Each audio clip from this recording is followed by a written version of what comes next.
नमस्कार दोस्तों, आचार्य क्लासेज में आप सभी का हार्दिक स्वागत है। हम कक्षा 10 की एक्सरसाइज 3 है उसके बारे में डिस्कस कर रहे थे, जिसके उदाहरण तो हमने देख लिए थे। उसके बाद में आज जो अपनी 3.1 है उसके बारे में विस्तार पूर्वक अध्ययन करेंगे। अब देखो, जो अपनी जो पहली 3.1 है उसका पहला प्रश्न है। उस पहले प्रश्न के अंदर दो प्रश्न है, उनमें से पहला प्रश्न देखते हैं। हमने देखो ये पहला प्रश्न क्या है। कक्षा 10 के 10 विद्यार्थियों ने एक गणित की पहली प्रतियोगिता में क्या लिया, भाग लिया। देखो, कक्षा 10 के कितने विद्यार्थी थे, 10 विद्यार्थी थे, और 10 विद्यार्थियों ने क्या किया, एक गणित की पहेली में क्या किया, भाग लिया। ठीक है। यदि लड़कियों की संख्या थी वो लड़कों की संख्या से कितनी अधिक है, 4 अधिक है। यानी माना कि कोई भी लड़की, जो भी लड़कियां हैं उनकी संख्या लड़कों से कितनी अधिक है, 4 अधिक है। तो प्रतियोगिता में भाग लिए लड़के तथा लड़कियों की संख्या ज्ञात करनी है। अपने को क्या ज्ञात करनी है, लड़के तथा लड़कियों की संख्या ज्ञात करनी है। अपने को अभी तक ये नहीं पता कि कक्षा 10 में, अपने को ये पता है कि किसी कक्षा में 10 विद्यार्थी है। अब कितने लड़के हैं कितने लड़कियां हैं ये पता नहीं है। देखो, इसको लगाने के लिए देखो अपने पास में एक तो ग्राफीय विधि है, बीजगणित विधि है। तो अभी तक हमने बीजगणितीय विधि नहीं पढ़ी है, तो उसके द्वारा हम प्रश्नों को नहीं करेंगे, हम केवल ग्राफीय विधि से इस प्रश्न को करेंगे। अब देखो, इस प्रश्न को सोल्व करने से पहले अब देखो हल। देखो, मुझे लड़के तथा लड़कियों की संख्या पता नहीं है, तो मैं क्या करता हूं, मान लेता हूं। जैसे माना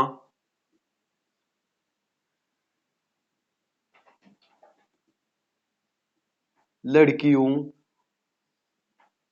की संख्या है, तो मैं लड़कियों की संख्या कितनी मान लेता हूं, x मान लेता हूं, तथा लड़कों की संख्या तथा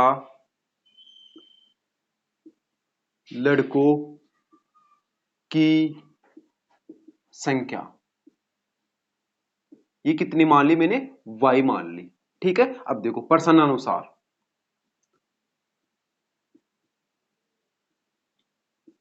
देखो प्रश्न के अनुसार क्या इसने क्या कहा, कक्षा 10 के 10 विद्यार्थियों ने, अब देखो, एक गणित की पहली प्रतियोगिता में भाग लिया। लगभग कक्षा 10 में कितने विद्यार्थी है, 10 विद्यार्थी है। एक बात तो लड़के तथा लड़कियों दोनों की संख्या कितनी है, 10 ही है। क्या भाई, लड़के तथा लड़कियों दोनों को जोड़ दूं तो क्या 10 ही आएगी क्या। ठीक है, मेरे पास में एक समीकरण ही आ गया। बात करते दूसरे समीकरण की। यदि लड़कियों की संख्या कितनी है, एक्स मानी थी ना हमने। देखो एक्स, लड़कों की संख्या से कितनी अधिक है, लड़कों की संख्या कितनी है, वाई, इनसे कितनी ज्यादा है, 4 ज्यादा है। ठीक है, तो अपने पास में दूसरा समीकरण आ गया। ठीक है। अब देखो, कक्षा 10 के जो भी 10 विद्यार्थी थे, 10 विद्यार्थी ये हो गए। ठीक है, इसमें लड़के एक्स है, लड़कियां नहीं, लड़के वाई है, नहीं लड़के वाई है, लड़कियां एक्स है। इन दोनों का योग कितना है, 10 है। और लड़कियों की संख्या लड़कों की संख्या से कितनी अधिक है, 4 अधिक है। तो अपने पास में दो समीकरण बन गए। अगर अपने पास में दो समीकरण आ जाते हैं तो उनको हम ग्राफी विधि से क्या करते हैं, सोल्व करते हैं। ठीक है। अब देखो, इसके बाद में हम क्या करते हैं, इन दोनों समीकरणों की सहायता से क्या करते हैं, इनके मान निकालते हैं।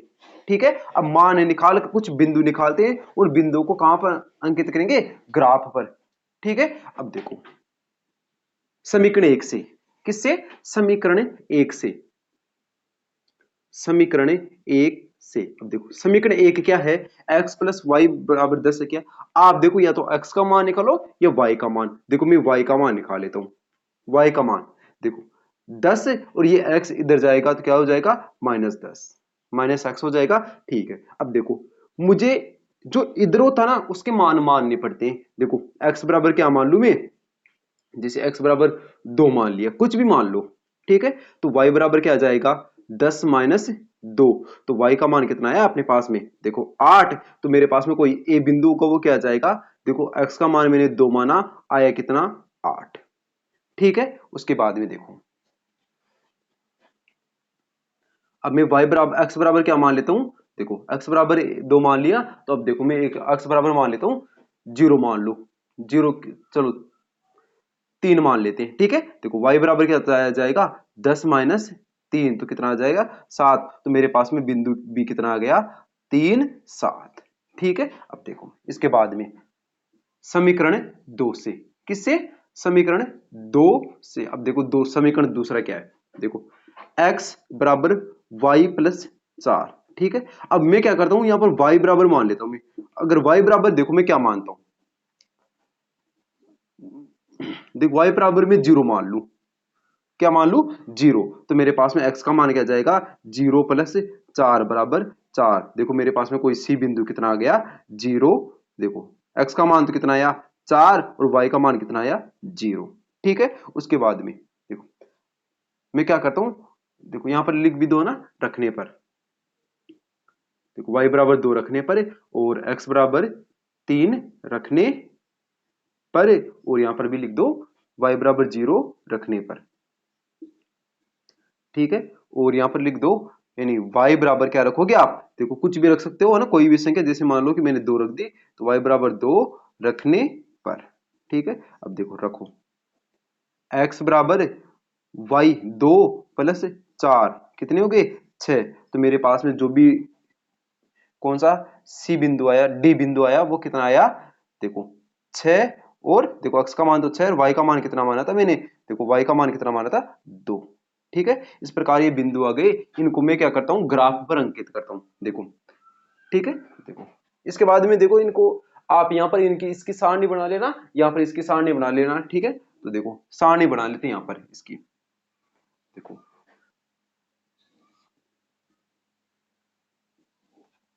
एक्स वाई, देखो पहली समीकरण की बात करते हैं, देखो x का मान तो 2 रखा था, आया कितना 8, और दूसरे में कितना था 3 7। तो अपने ये जो पहला समीकरण था उसकी सारणी बन गई, और ये अपने दूसरे समीकरण की सारणी हो जाएगी, ठीक है। देखो रखो x y, ठीक है। देखो x का मान कितना है, देखो x का मान 4 0, और y का मान कितना है 6, और आया कितना 2, ठीक है। अपने पास में ये मान आ गए, एक बार आप इसको नोट कर लो, देखो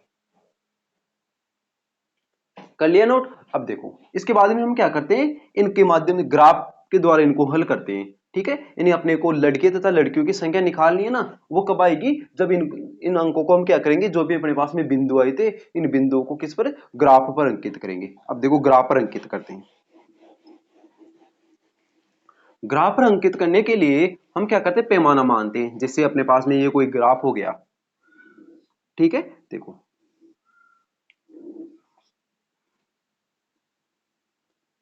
देखो ये अपने पास में एक्स एक्स हो जाता है, और ये वाई एक्स हो जाता है, ठीक है। और ये अपना मूल बिंदु, और पैमाना क्या मानता हूं मैं, एक्स एक्स बराबर एक खाना, एक्स एक्स पर एक खाना बराबर 1 इकाई, और वाई एक्स पर भी एक खाना बराबर 1 इकाई मानता हूं। देखो चलो मैं एक्स एक खाना बराबर 2 इकाई मान लेता हूं ना मैं। देखो एक्स एक्स पर एक खाना बराबर 2 इकाई, तो आप भी क्या करना, 2 इकाई मान लेना। और वाई एक्स पर एक खाना बराबर कितनी, 2 इकाई, ठीक है। जैसे 2 इकाई कैसे, जैसे आपने देखो 2 4 6 8, ठीक है, 10, ठीक है।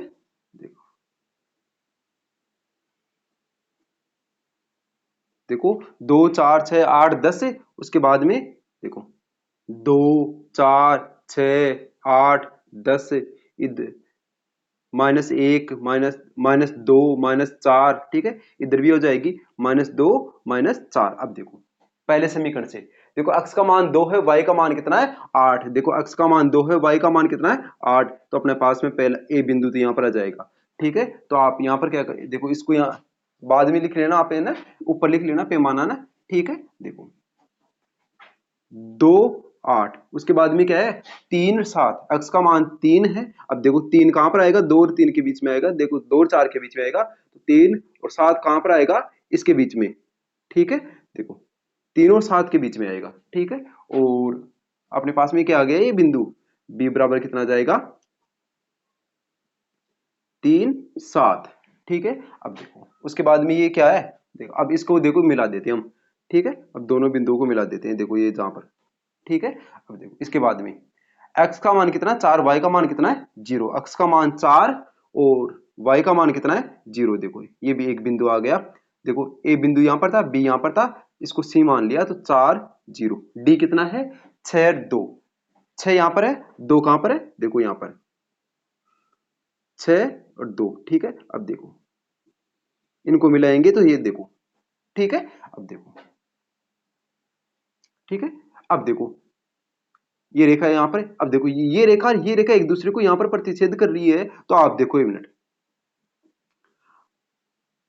देखो ये x का मान देखो, देखो 1 2, ये कहां पर 6 और 7 के बीच में, तो लगभग 6 और 8 के बीच में, तो यहाँ पर x का मान क्या आ जाएगा 7 आ जाएगा, और y का मान कितना आ जाएगा, ये 2 देखो 4 के बीच में है, तो y का मान कितना आ जाएगा 3। अतः लड़कों की संख्या कितनी आ जाएगी अपने पास में इस ग्राफ से, देखो दो रेखाएं प्रतिच्छेद करती है तो एक ही मान आता है क्या, देखो अपने पास में जो यहाँ पर कोई बिंदु ई आएगा वो कितना आ जाएगा 7 और 3 आएगा, कितना आएगा 7 और 3। अब देखो उसमें लड़कों की संख्या तो कितनी आ जाएगी, अब लड़कियों की संख्या तो 7 आ जाएगी और लड़कों की संख्या कितनी आ जाएगी 3 आ जाएगी, ठीक है।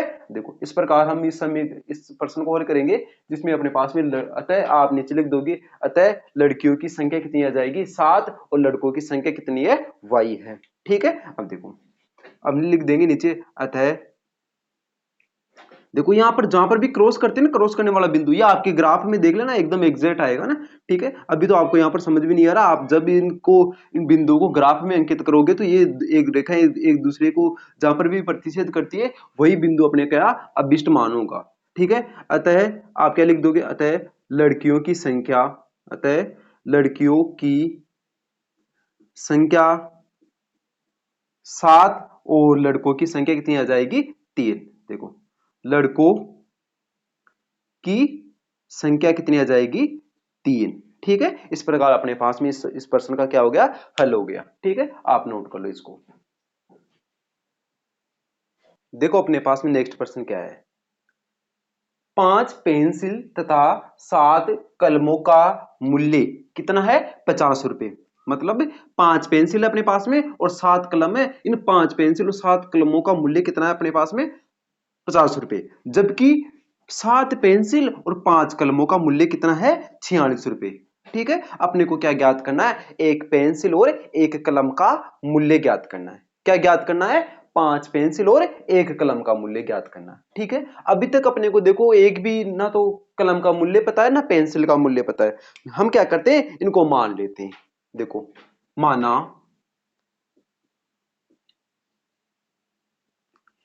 एक पेंसिल का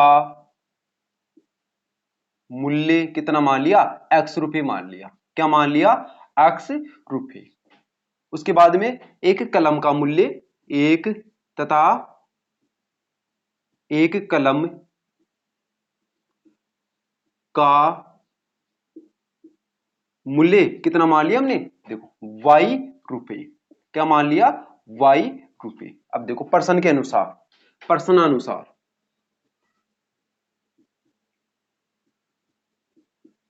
प्रश्नानुसार देखो, देखो 5 पेन, देखो एक पेंसिल का मूल्य कितना है 5 रुपए है, तो 5 पेंसिल का मूल्य कितना हो जाएगा 5x प्लस, उसी प्रकार 7 एक कलम का मूल्य कितना है y रुपए है, तो 7 कलमों का मूल्य कितना हो जाएगा 7y, और इन सभी का योग कितना है देखो 50, ठीक है। देखो अपने पास में एक समीकरण आ गया, उसके बाद में देखते हैं दूसरा समीकरण। जैसे 7 पेंसिल, तो एक पेंसिल का मूल्य x रुपए है, तो 7 पेंसिल का मूल्य कितना हो जाएगा 7x। उसी प्रकार एक कलम का मूल्य कितना है y रुपए, तो 5 कलमों का मूल्य कितना हो जाएगा 5y बराबर, और इन सभी का योग कितना है 46 है, कितना है 46। इस प्रकार अपने पास में क्या आ जाता है दूसरा समीकरण भी आ जाता है, ठीक है। अब देखो इस समीकरण को हल कैसे करते हैं, अब इस समीकरण को हल करेंगे, इसका जो अपने पास में एक कलम और एक पेंसिल का मूल्य ज्ञात करना है, तो वो कैसे ज्ञात होगा, वो इन समीकरणों को हल करेंगे और हल करने के बाद में इनका ग्राफ पर अंकित करेंगे, और ग्राफ पर अंकित करने के बाद में अपने को इनका क्या मूल्य, एक पेंसिल और एक कलम का मूल्य क्या हो जाएगा प्राप्त हो जाएगा, जहां पर भी एक रेखा एक दूसरे को प्रतिच्छेद करेगी वही अपना क्या होगा मान होगा, ठीक है। अब देखो समीकरण एक से, समीकरण एक से, अब देखो समीकरण एक से देखो 5x बराबर, देखो 50 इसको इधर भेज देता हूं तो ये कितना हो गया -7y। ठीक है, मुझे x का मान चाहिए तो क्या हो जाएगा 50 - 7y बटा 5। देखो यहां पर गुणा में था तो नीचे जाके क्या हो गया भाग में हो गया। ठीक है, उसके बाद में देखो मैं क्या करता हूं इस समय देखो x बराबर नहीं y बराबर, देखो यहां पर y है ना तो मुझे y का मान रखना है। y बराबर 0 रखने पर देखो देखो मैं यहाँ पर जब y बराबर 0 रखता हूं तो ये 0 हो जाएगा और इस 50 में इस 5 का भाग चला जाएगा तो मेरे पास में क्या आ जाएंगे मान आ जाएंगे। अब रखो देखो मान, देखो y बराबर 0 रखने पर देखो तो x का मान क्या हो जाएगा 50 - 7, y का मान तो हमने 0 रख दिया बटा 5। अब देखो 50 7 इससे गुणा होगा तो 0 बटा 5। अब देखो ठीक है, देखो x बराबर यहां पर कितना बचा 50 बटा 5, इसका इसमें भाग दिया तो कितने बार गया 10। मेरे पास में x का मान कितना आया 10। तो मेरे पास में जैसे a बिंदु प्राप्त हुआ तो कितना प्राप्त हुआ 10। x का मान तो 10 है और y का मान कितना है 0। देखो y का मान कितना है 0। ठीक है, इसके बाद में अब देखो मैं अब y बराबर क्या रखता हूं। देखो एक बात बताओ, जब मैं 1 रखता हूं तो यहां पर कितने बचते हैं 1 रखता हूं तो यहां पर बचते हैं देखो ये 7 43 बचते, 43 में पूरा पूरा भाग नहीं जा रहा तो देखो मैं ऐसी संख्या रखो कि माइनस करते ही पूरा पूरा भाग चला जाए। जिससे यहां पर मैं 5 रखता हूं, y बराबर क्या रखता हूं मैं 5। 5 रखने पर जब मैं y बराबर 5 रखता हूं तो 7 पंजे 35 हो जाता है। देखो x बराबर क्या हो गया देखो 50 - 7 गुणा 5 बटा 5। ठीक है, अब देखो x बराबर 50 - 7 पंजे 35 बटा 5। देखो x बराबर 50 में से 35 गए तो 15 और 15 के इसमें भाग दिया तो कितनी बार गया 3 बार गया। कितनी बार गया 3 बार। तो मेरे पास में जो दूसरा बिंदु प्राप्त होगा वो कितना प्राप्त हुआ देखो x का मान तो 3 और y का मान 5 इस प्रकार प्राप्त हुआ। ठीक है, अब देखो इसकी सारणी बना लो। ये x का मान है, ये y का मान। पहले समीकरण में x का मान कितना है देखो 10 और y का मान कितना है 0 और दूसरे समीकरण में x का मान कितना है 3 और y का मान कितना है 5। ठीक है, अब देखो समीकरण 2 से किससे समीकरण 2 से समीकरण 2 से अब देखो समीकरण 2 से 7x बराबर 46 - 5y। x बराबर क्या हो जाएगा 46 - 5y। मुझे x का मान चाहिए तो y ये बटा में 7 हो जाएगा। ठीक है, अब देखो इसको सोल्व करो। मैं एक बार देखो प्लस में ले लिया तो देखो पूरा पूरा भाग नहीं जाए, एक बार माइनस में लेके देखते हैं। जिस इसका मान मैंने -2 लिया, कितना लिया -2। तो -2 5 दूनी 10 तो प्लस 10 हो गए और 46 में 10 जोड़ा तो 56, तो 7 का 56 में भाग जाता है। ठीक है, अब देखो y बराबर -2 रखने पर जब y का मान हम -2 रखते हैं तो रख के देखो x बराबर क्या है देखो 46 - 5 - 2 बटा 7। अब देखो 46 माइनस माइनस प्लस 10 बटा 7, 46 में 10 जोड़ा 56 बटा 7। तो अपने पास में x का मान कितना आता है देखो, इसका इसके अंदर भाग दिया तो 8। तो अपने पास में जो d बिंदु आता है वो कितना आता है देखो x का मान तो 8 और y का मान कितना है -2। ठीक है, अब देखो अब हम क्या करते हैं x बराबर देखो यहां पर 5 रखते हैं, क्या रखते हैं 5। 5 रखने पर देखो ये 5 क्यों रखा देखो अभी हमने 3 तक तो रख लिया, 4 रखेंगे तो 5 का 20 तो कितने हो गए 26 होंगे। तो भाग नहीं तेरा 50 हम 25 रखते हैं, 25 रखो तो x देखो y बराबर क्या रखा आपने 5। तो x बराबर क्या आ जाएगा आप क्या पास में 46 - 5, 5 का देखो 7, 46 माइनस 50 25 बटा 7 और 46 में से 25 गए तो 21 बटा 7 और इसका इसके अंदर भाग दो तो x बराबर कितना आता है 3, 7 या 21। ठीक है, तो अपने पास में जो डी बिंदु है नहीं ए बी ये तो सी बिंदु मान लो इसको तो, और ये डी बिंदु आया वो कितना आया देखो x का मान तो कितना आया 3 और y का मान कितना आया देखो y का मान हमने कितना रखा था 5 रखा था। इस प्रकार अपने पास में ये बिंदु आए। अब इनके हम क्या बना लेंगे सारणी। देखो आप नीचे बना लेना सारणी, देखो सारणी ये x ये y देखो इसमें देखो x का मान तो 8 है और y का मान कितना है -2, और इसके अंदर x का मान कितना है 3 और y का मान क्या है 5। अब जो भी अपने पास में ये समीकरण बने हैं, सारणी बनी है, इनका हम क्या बनाएंगे, ग्राफ बनाएंगे। क्या बनाएंगे, ग्राफ। आप यहां तक नोट कर लो, ठीक है। अब देखो हमने जो भी ये सारणी, अब देखो यहां पर जो भी अपने पास में ये बिंदु आए हैं, इन बिंदुओं के माध्यम से क्या बनाएंगे, सारणी बनाएंगे। अब देखो सारणी बनाते हैं, ठीक है। अब देखो ये सारणी कैसे बनती है। देखो अपने पास में जो भी बिंदु है, ये बिंदु है, इन बिंदु को हम क्या रखेंगे, देखो अपने पास जो ग्राफ बनाते हैं उस ग्राफ में रखते हैं। देखो